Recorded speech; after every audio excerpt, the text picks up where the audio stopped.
रवि इस समय अपने किराए के छोटे से कमरे के बाहर खड़ा, दरवाजे की कुंडी लगाए बरामदे में बेचैनी से इधर उधर टहल रहा था। उसकी आंखों में चिंता साफ झलक रही थी और उसकी इस बेचैनी का कारण उस कमरे के अंदर था। कमरे में उसकी पत्नी सुमन थी, पर सुमन इस समय कमरे में अकेली नहीं थी। उसके साथ कमरे में दो शराबी लोग थे। एक का नाम बलविंदर और दूसरे का नाम विनय। कमरे का माहौल बेहद तनावपूर्ण था। बलविंदर और विनय धीरे धीरे सुमन की ओर बढ़ रहे थे और सुमन उनसे गिड़गिड़ाकर मिन्नतें कर रही थी कि उसे छोड़ दे।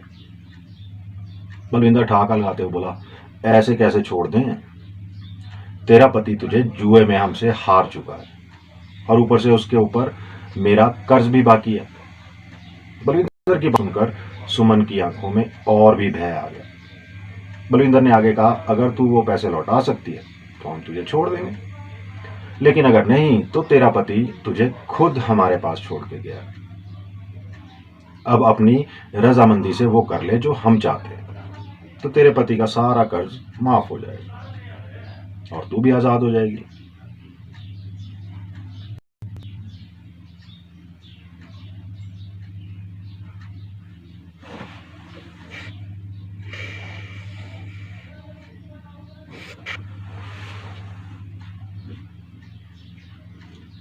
हालात के हाथों मजबूर होकर सुमन ने धीरे धीरे हार मान ली। बलविंदर, जो विनय से अधिक कर्जदार था, आगे बढ़ा और सुमन को बेड पर खींच ले गया। जैसे ही उसने सुमन के साथ जबरदस्ती संबंध बनाने शुरू किए, वो सुमन से बोला, सुमन, तू तो वाकई कमाल है, तुझ में तो आग है। क्या कर रही है इस रवि के साथ? मेरे धंधे में आजा, कसम से तू राज करेगी, तू इस शहर में आग लगा देगी। बलविंदर की इन घटिया बातों के बीच सुमन की आंखों में सिर्फ आंसू बहते रहे और उसकी मजबूरी उसकी आत्मा को चीर रही थी। कहानी की शुरुआत यहीं से होती है, जब बलविंदर और उसके दोस्त विनय ने अपनी हैवानियत की हदें पार कर दी। एक के बाद एक, पहले बलविंदर और फिर विनय बारी बारी से सुमन को नोचते खसोटते रहे, जब तक कि उनकी हवस पूरी नहीं हुई। सुमन बार बार गिड़गिड़ाती रही, मगर उन दरिंदों के सामने उसकी हर प्रार्थना बेकार हो गई। जब आखिरकार उनकी प्यास बुझी, तब वो सुमन को बिस्तर पर बेसहारा छोड़ के कमरे से बाहर चले गए। आंसू बहाती रही। लेकिन दोस्तों, कहानी यहां खत्म नहीं होती। जो कुछ भी सुमन के साथ उस रात हुआ, वो सिर्फ एक रात का दर्द नहीं था, वो रात उसकी पूरी जिंदगी बदलने वाली थी। ये वो मोड़ था जिसकी उसने कभी कल्पना भी नहीं की थी और ना ही उसके पति रवि ने कभी सोचा था कि ऐसा कुछ होगा। नमस्कार दोस्तों, मैं आपका दोस्त एक और दिल दहला देने वाली सच्ची घटना लेकर हाजिर हूं। अगर अभी तक आपने हमारे चैनल को सब्सक्राइब नहीं किया तो अभी कर लें, बेल आइकन को जरूर दबाएं ताकि ऐसी कहानियां आप मिस ना करें। वीडियो को लाइक जरूर कीजिए और कमेंट में बताएं कि आपको कहानी कैसी लगी। अब बात करते हैं उस जगह की जहां की ये कहानी है। मुंबई की झोपड़पट्टी धारावी की संकरी गलियां। इन्हीं गलियों में हजारों लाखों परिवारों का बसेरा है। इन्हीं में से एक गली में एक खोली में किराए का कमरा कहते हैं रवि और सुमन रहते थे। 3 साल पहले इन दोनों का प्रेम विवाह हुआ था। सुमन ने अपने घर से भागकर रवि से शादी की थी। उस वक्त रवि एक टैक्सी ड्राइवर था। रवि और सुमन के बीच प्यार गहरा था। रवि ने दिन रात मेहनत की और एक सेकेंड हैंड टैक्सी खरीदी। अब वो खुद अपनी टैक्सी चलाने लगा। मेहनत रंग लाई और कुछ समय बाद उसने दूसरी नई टैक्सी भी खरीद ली।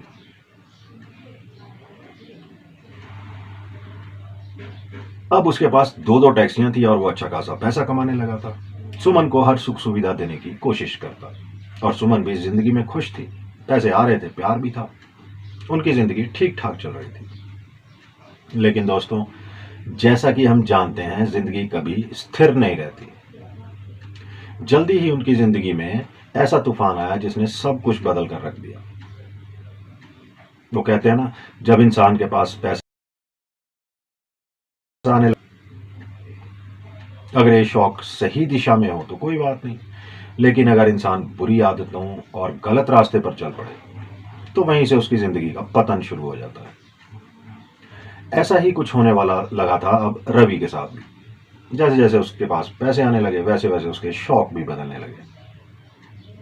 अब उसने शराब पीना शुरू कर दिया और धीरे धीरे उसे जुए की लत भी लग गई। रवि का एक खास दोस्त था जिसका नाम था विनय। विनय भी एक टैक्सी ड्राइवर था और वो अक्सर रवि को अपने साथ क्लबों और बारों में ले जाता था। ये वो बार थे जहां डांस शोज होते थे और लड़कियां स्टेज पर नाचती थी। इन बारों में रवि का आना जाना अब आम हो चुका था। विनय के साथ साथ रवि की दोस्ती एक बार के मालिक बलविंदर से भी हो गई। बलविंदर एक बहुत चालाक आदमी था जो बार चलाने के साथ साथ ब्याज पर पैसे देने का भी काम करता था। धीरे धीरे इन तीनों, रवि, विनय और बलविंदर की तिगड़ी बन गई। तीनों साथ बैठते, शराब पीते और जुए में पैसे लुटाते। जब रवि के पास पैसे खत्म हो जाते तो वो बलविंदर से कर्ज ले ले। बलविंदर इसे ब्याज पर पैसे देता और जानता था कि रवि अब पूरी तरह से लत का शिकार हो चुका है। इस बुरी लत की वजह से रवि का पतन शुरू हो चुका था। नौबत यहां तक आ गई कि उसे अपनी नई टैक्सी, जिसे उसने लोन पर खरीदा था, बेचनी पड़ी। अब उसके पास सिर्फ पुरानी टैक्सी बची थी जिससे वो जैसे तैसे। उसकी पत्नी सुमन उसे समझाने की बहुत कोशिश करती, लेकिन रवि अब उसकी एक नहीं सुनता था। उनके बीच झगड़े बढ़ने लगे थे। शादी को अब 3 साल हो चुके थे। अब उनकी जिंदगी तनाव और संघर्ष से भर गई थी। फिर एक दिन रवि और विनय बलविंदर के बार में गए हुए थे। वही बातों बातों में तय हुआ कि अगले रविवार को रवि के घर। रवि भी इस बात के लिए राजी हो गया। दिन तय हो गया रविवार का। शाम को पार्टी का आयोजन था। रविवार की शाम जब विनय और बलविंदर रवि के घर पर पहुंचे तो माहौल पहले से ही अजीब सा था। शराब की बोतलें खुल चुकी थी और सुमन को इस सब की भनक नहीं थी कि इस पार्टी के पीछे क्या होने वाला है। यही वो शाम थी जो सुमन और रवि की जिंदगी को एक नई और भयानक दिशा में मोड़ने वाली थी। रवि के घर पर पहली बार उसके दोस्त विनय और बलविंदर आ रहे थे। जब वो पहुंचे और दरवाजा खटखटाया तो रवि की पत्नी सुमन ने दरवाजा खोला। दोस्तों, जैसे ही बलविंदर और विनय ने सुमन को देखा, उनकी आंखें फटी की फटी रह गई। उन्होंने कभी सपने में भी नहीं सोचा था कि साधारण सा दिखने वाला रवि, जिसकी जिंदगी सादगी से भरी थी, उसकी पत्नी इतनी सुंदर होगी। सुमन का सौंदर्य तो अप्सरा जैसा था और दोनों हैरान परेशान होकर उसकी ओर घूरते रहे। सुमन ने उन्हें अंदर बुलाया और वो कमरे में प्रवेश कर गए। घर में बस एक छोटा सा ही कमरा था जिसे खोली कहा जाता है। उसी कमरे के एक कोने में छोटा सा किचन भी था। तीनों ने वहीं महफिल जमाई। शराब की बोतलें खोली गई और ताश का खेल शुरू हो गया। दारू का दौर चलने लगा, लेकिन बलविंदर और विनय की नजरें लगातार सुमन पर ही टिकी हुई थी। वो लोअर और टी शर्ट पहने हुई थी और दोनों की गंदी नजरें उसे वस्त्रों के अंदर तक भेद रही थी। उनके चेहरे से लार टपक रही थी जैसे कोई दरिंदा अपने शिकार को देखता है। रवि ने चिकन और मटन लाया था जिसे सुमन को बनाने के लिए कहा गया। वो किचन में बैठ के खाना बना रही थी और इसी बीच बलविंदर और विनय की नजरें उससे एक पल के लिए भी नहीं हट रही थी। ताश की बाजी चल रही थी और रवि लगातार हारता जा रहा था। शराब के नशे में डूबे रवि को बलविंदर और विनय ने जानबूझकर और भी ज्यादा शराब पिलाई। एक समय ऐसा आया जब रवि पूरी तरह से नशे में चूर होकर कह बैठा कि अब मेरे पास कुछ नहीं बचा, सब कुछ हार चुका हूं। इस पर बलविंदर, जो चालाकी से पूरे खेल को कंट्रोल कर रहा था, बोला, अरे तू कैसी बात कर रहा है? तेरे पास तो अब भी एक ऐसी चीज है जिसकी कोई कीमत ही नहीं लगाई जा सकती। रवि ने हैरानी से पूछा, क्या मतलब? ऐसा क्या है मेरे पास? इस पर बलविंदर ने उसकी ओर इशारा करते हुए कहा, वो देख तेरी बीवी सुमन, उसे दांव पर लगा दे, क्या पता तू जीत जाए और जो कुछ भी तू हारा वो सब वापस पा ले। रवि, जो पहले से ही शराब के नशे में डूबा था, बलविंदर के इस लालच में फंस गया। बिना सोचे समझे उसने अपनी पत्नी सुमन को ताश के खेल में दांव पर लगा दिया। लेकिन खेल की अगली बाजी में भी रवि हार गया। अब बलविंदर ने ठाका मारते हुए कहा, तू अपनी पत्नी को हार चुका है, अब उसे शर्त के मुताबिक हमें सौंप दे। रवि, जो बलविंदर और विनय के एहसानों और कर्ज के बोझ तले दबा हुआ था और नशे में इतना चूर था कि उसे कुछ समझ ही नहीं आ रहा था, वो बलविंदर के कहने पर राजी हो गया। बलविंदर ने उसे यह भी लालच दिया, अगर तू अपनी पत्नी को हमारे हवाले कर दे तो जितना कर्ज तेरे ऊपर है वो सब माफ हो जाएगा। रवि लालच और नशे में पूरा डूबा हुआ था। वो धीरे धीरे कमरे से बाहर जाने लगा। सुमन, जो ये सब सुन रही थी, घबरा गई। वो दौड़कर पति का हाथ पकड़ लेती है और रोते हुए कहती, तुम ये क्या करने जा रहे हो? तुम होश में भी हो? अपनी पत्नी को दो हवाले कर रहे हो? रवि पूरी तरह से नशे में धुत, कुछ भी समझने की स्थिति में नहीं था। उसकी आंखों में लालच और नशे की धुंध साफ झलक रही थी और वो अपने जीवन की सबसे बड़ी भूल करने जा रहा था। रवि ने सुमन का हाथ झटकते कहा, होश में हूं सुमन, समझो बस एक रात की ही तो बात है, हमारी सारी मुश्किलें खत्म हो जाएंगी। उसने सुमन की तरफ ध्यान दिए बिना दरवाजे से बाहर कदम रखा और उसे बाहर से बंद कर दिया। कमरे में अब सिर्फ 3 लोग बचे थे, सुमन, बलविंदर, विनय। हाथ जोड़कर गिड़गिड़ाते हुए उन्हें रोकने की कोशिश की, लेकिन इन दरिंदों ने उसके सामने शर्त रख दी, हमारे पैसे लौटा दो या फिर हमारा साथ दो। सुमन के पास कोई विकल्प नहीं बचा था। मजबूरी और दर्द से भरी वो बस देखती रह गई और फिर इन दोनों ने हवस पूरी की। बलविंदर, जो पहले ही उसे लालच दे चुका था, फिर से बोला, तू तो क़यामत है, अगर तू चाहे तो रास कर सकती है। ये शराबी भी तेरे लायक नहीं है, मेरे साथ आ, बार में आ, काम कर, तुझे पैसों की बारिश करवा दूंगा और तू लाखों में खेलेगी। सुबह होते ही वो दोनों वहां से चले गए और सुमन अकेली रह गई। सुमन अब टूट चुकी थी। सुमन और रवि के बीच जमकर झगड़ा हुआ। गुस्से और दर्द से भरी सुमन ने रवि को उसकी बर्बादी के लिए कोसा। अब उनकी बातचीत बंद हो गई और कुछ दिनों तक इसी तरह से सब चलता रहा। रवि की हालत दिन ब दिन बिगड़ती जा रही थी। उसकी लतें उसे और गहरे अंधेरे में धकेल रही थी। अब वो बीमार रहने लगा और घर में इतनी तंगी हो गई कि खाने तक के लिए पैसे नहीं बचे थे। इन्हीं हालातों में सुमन को बलविंदर की बातें याद आ गई, वो बातें जो उस रात बलविंदर ने कही थी। बहुत सोच विचार के बाद एक दिन दोपहर को सुमन सीधे बलविंदर के बार में पहुंच गई। जैसे ही बलविंदर ने सुमन को देखा, उसकी आंखों में एक खौफनाक मुस्कान फैल गई। वो उसे लेकर बार के पीछे बने एक कमरे में ले गया। कमरे में बैठाकर उसने सुमन से कहा, तो आ ही गई। सुमन आंखों में आंसू लिए बोली, मैं यहां नहीं आना चाहती थी, लेकिन मजबूर हूं। तुमने कहा था कि मैं अगर चाहूं तो मैं पैसे कमा सकती हूँ। घर की हालत इतनी खराब है कि खाने तक को कुछ नहीं बचा और वो रवि तो पूरी तरह से बर्बाद हो चुका है। वो अब सिर्फ शराब पीता है और जुआ खेलता है। बताओ, तुम मुझसे क्या काम करवाना चाहते हो?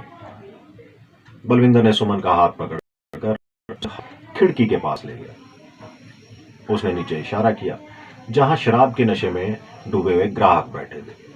टेबलों पर शराब पोसी जा रही थी और बार में कुछ लड़कियां म्यूजिक पर थिरक रही थी।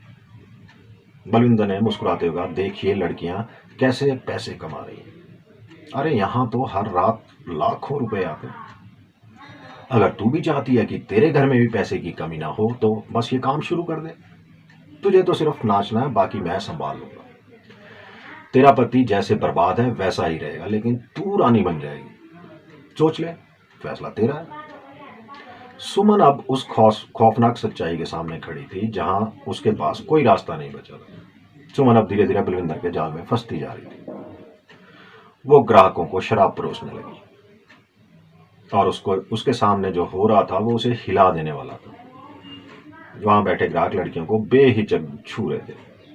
उनकी कमर, कंधे और अन्य जगहों पर जबरदस्ती हाथ फेर रहे थे। कुछ ने तो अपने नोट लड़कियों के कपड़ों में यहां घुस दिए थे। लड़कियां वो पैसे चुपचाप ले रही थी, मानो ये उनका रोज का काम है। सुमन को कुछ समझ नहीं आ रहा था, वो स्तब्ध खड़ी थी। लेकिन बलविंदर उसे वापस कमरे में खींच लाया। उसने मुस्कुराते हुए कहा, देखा तुमने, बस यही तो काम है। तुम्हें सिर्फ थोड़ा बहुत नाचना होगा, अपनी अदाएं दिखानी होंगी, फिर देखना लोग कैसे तेरे पीछे पागल हो जाएंगे। और जब ये लोग तुझे पैसे देंगे तो उसमें से मैं सिर्फ अपना छोटा सा कमीशन लूंगा, बाकी सब तुम्हारा। लाखों कमाएगी तो ये मेरा वादा है। सुमन ने भारी दिल से हामी भर दी। उसने महसूस किया कि अब उसके पास और कोई विकल्प नहीं था। तभी बलविंदर उसकी ओर बढ़ा और छेड़खानी करने लगा। आज सुमन ने कोई भी प्रतिरोध नहीं किया। उसने खुद को हालातों के हवाले कर दिया और कमरे में दोनों के बीच वो सब हो गया जो अब तक सुमन ने कभी सोचा भी नहीं था। यहीं से उनके बीच एक नए रिश्ते की शुरुआत हुई, एक ऐसा रिश्ता जो अब सुमन की जिंदगी का हिस्सा बनने वाला था। अब सुमन हर रोज बलविंदर के बार में जाने लगी, लेकिन उसने शर्त रख दी थी कि वो केवल रात के 8 बजे तक ही काम करेगी, क्योंकि उसके बाद रवि घर आ जाता था और वो उसे कुछ नहीं बता सकती थी। बलविंदर ने भी सहमति दे दी। अब सुमन 11 बजे बार में आती, नाचती और राती। बलविंदर हर रात उसका हिस्सा काट कर बाकी पैसे उसे दे देता। 2 महीने तक ये सिलसिला ऐसे ही चलता रहा। लेकिन फिर एक दिन रवि ने सुमन को बार में देख लिया। वो आग बबूला हो गया और घर लौटते ही दोनों के बीच जोरदार झगड़ा हो। रवि चिल्लाते हुए बोला, तू बार में क्या कर रही है? ये सब क्या हो रहा है? सुमन ने भी निडरता से जवाब दिया, मैं क्या करूं, तू तो घर के लिए कुछ करता नहीं, जो कमाता है शराब और जुए में उड़ा देता है, ऊपर से कर्ज में डूबा हुआ, घर कैसे चलेगा मेरी जिंदगी। रवि ने गुस्से में हाथ उठाया, लेकिन सुमन ने उसे रोकते हुए कहा, मुझ पर हाथ मत उठाना, वरना मैं तुझे छोड़कर हमेशा के लिए चली जाऊं। रवि को यह सुनकर मानो बिजली का झटका लगा। उसने सुमन की हकीकत स्वीकार कर ली, क्योंकि उसके पास और कोई रास्ता तो बचा नहीं था। अब सुमन ने बार में काम करना जारी रखा। हर रात वो नाचती, पैसे कमाती और फिर बलविंदर के साथ शारीरिक संबंध बनाकर घर लौटती। बलविंदर के साथ अब वो जिंदगी को खुलकर एंजॉय करने लगी थी। उसके लिए ये अब एक खेल सा बन गया था। उसकी जिंदगी अब पहले से कहीं ज्यादा रंगीन और मजेदार हो चुकी थी। घर वापस लौटने पर सुमन एक नई औरत बन चुकी थी। उसके जीवन में अब पैसा भी था और बलविंदर के साथ की गर्माहट भी। दोनों के बीच का ये रिश्ता अब उसकी जिंदगी का एक अहम हिस्सा बन चुका था और रवि को इस सब के बीच मत नहीं। सुमन ने धीरे धीरे बार में काम करके अच्छा खासा पैसा कमाना शुरू कर दिया था। इधर रवि की हालत लगातार बिगड़ती गई और आखिरकार उसकी मौत हो गई। सुमन अब दुनिया में अकेली रह गई थी, लेकिन उसके पास काम था और यही काम उसकी जिंदगी का सहारा बन गया। सुमन अब रात को भी बार में काम करने लगी थी और रात के वक्त ग्राहक ज्यादा आते थे, इससे उसकी कमाई भी बढ़ने लगी। इसी दौरान एक खास ग्राहक बार में आने लगा, जिसका नाम विनय जैन। देखने में वो अधेड़ उम्र का आदमी था, करीब 47-48 साल का। उसके पहरावे और तौर तरीकों से साफ पता चलता था कि वो बेहद रईस है।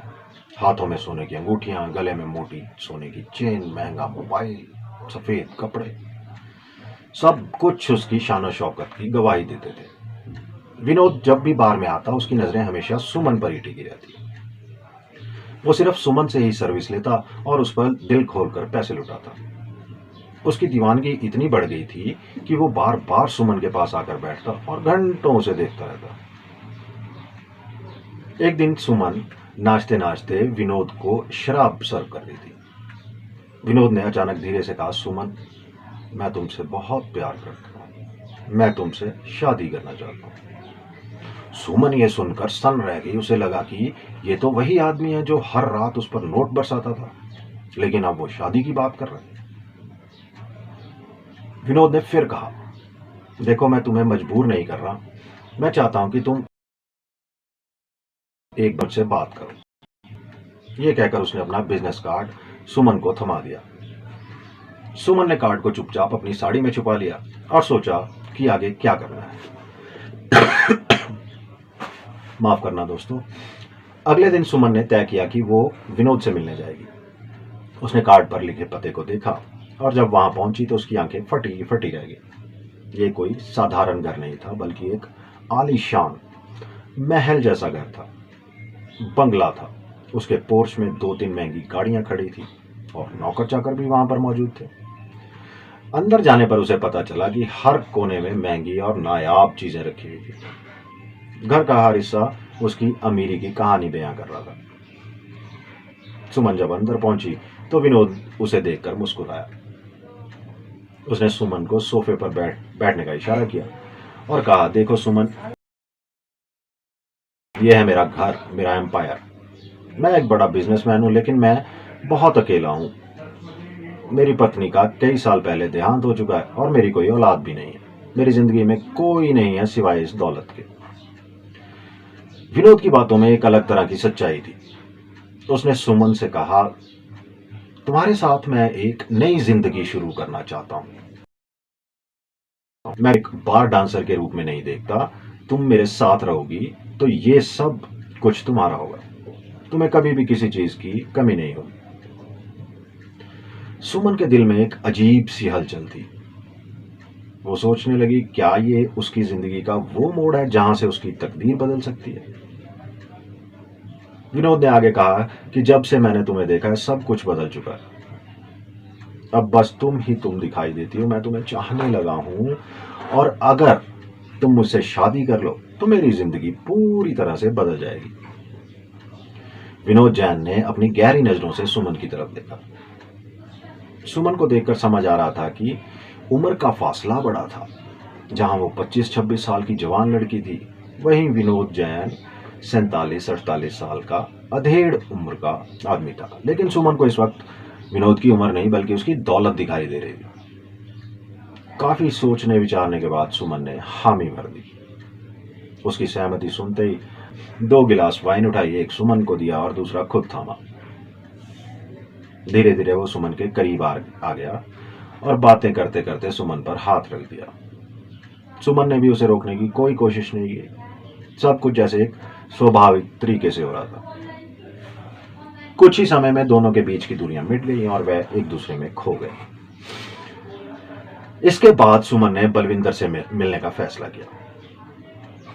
वो बलविंदर के पास गई और कहा, बलविंदर, तुम विनोद जैन को तो जानते ही हो, जो बार में आते हैं।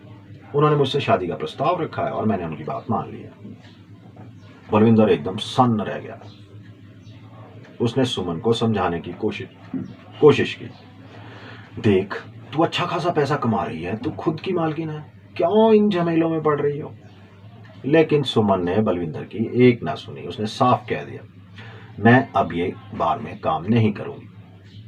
बलविंदर को बहुत गुस्सा आया, लेकिन उसके पास करने को कुछ नहीं था। सुमन ने बार छोड़ दिया और विनोद जैन से शादी कर ली। वो अब उसके आलीशान बंगले में शिफ्ट हो गई, जहां उसकी जिंदगी पूरी तरह से बदल गई थी। अब उसके पास वो सब कुछ था जो उसने कभी सपने में देखा था। दौलत, गाड़ियां, नौकर चाकर और एक बड़ा सा बंगला। सुमन की जिंदगी अब पूरी तरह से रंगीन हो चुकी थी। हालांकि विनोद जैन उम्र में दुगना था और उसे शारीरिक रूप से संतुष्टि नहीं दे पाता था, लेकिन सुमन को अब इसकी परवाह भी नहीं थी। वो पैसा और में चूर थी। 2 साल तक उसकी जिंदगी इसी ऐशो आराम में कट गई। लेकिन जैसा कहते हैं ना, खुशियां कभी भी स्थायी नहीं होती। 2 साल बाद एक रात अचानक विनोद जैन को हार्ट अटैक आ गया। सुमन की किस्मत को एक और झटका लगा, क्योंकि विनोद की उसी रात मौत हो गई। सुमन को जैसे जमीन खिसकती हुई महसूस हुई। वो फिर से अकेली रह गई थी और इस बार उसका दूसरा पति भी उसे छोड़कर जा चुका था। हालांकि वो खूब रोई, लेकिन जल्दी ही उसने खुद को संभाल लिया। उसने सोचा, जो होना था वो हो गया, अब मैं खुद को फिर से कमजोर नहीं होने दूंगी। आज जिसने सुमन की पूरी जिंदगी को सहारा दिया था, वो विनोद जैन भी उसको छोड़कर चला गया। हालांकि सुमन के पास अब बड़ा बिजनेस, आलीशान बंगला, गाड़ियां और बहुत सारा पैसा था, लेकिन उसकी ये खुशियां ज्यादा देर तक नहीं टिक पाई। जल्दी उसे समझ आ गया कि ये सब सिर्फ दिखावा था। बंगला, गाड़ियां, सब कुछ लोन पर लिया गया था। विनोद जैन के ऊपर इतना कर्ज था कि उसका सारा बिजनेस और संपत्ति नीलाम हो गई। विनोद की मौत के बाद भी उसके कर्ज की भरपाई नहीं हो पाई। सुमन की सारी शान शौकत मिट्टी में मिल गई और अब वो फिर से उसी सड़क पर आ खड़ी हुई जहां से उसने अपनी शुरुआत की थी। हर तरफ अंधेरा ही अंधेरा था, उसे कोई रास्ता नहीं सूझ रहा था। तब अचानक उसे बलविंदर की याद आई, जिसने कभी उसे सहारा दिया था। 2 साल बीत चुके थे और इन 2 सालों में उनका कोई संपर्क नहीं रहा था। सुमन वापस बलविंदर के बार में पहुंची। बार के काउंटर पर बलविंदर का मैनेजर था। जब उसने सुमन को देखा तो वो तुरंत जाकर बलविंदर को बताता है। बलविंदर जैसे ही सुनता है कि सुमन वापस आई है, उसकी खुशी का ठिकाना नहीं रहा। उसने फौरन सुमन को अंदर बुलाया। जैसे ही सुमन कमरे में पहुंची, बलविंदर ने उसे अपने सीने से लगा लिया। सुमन की आंखों से आंसू बहने लगे। उसने रोते रोते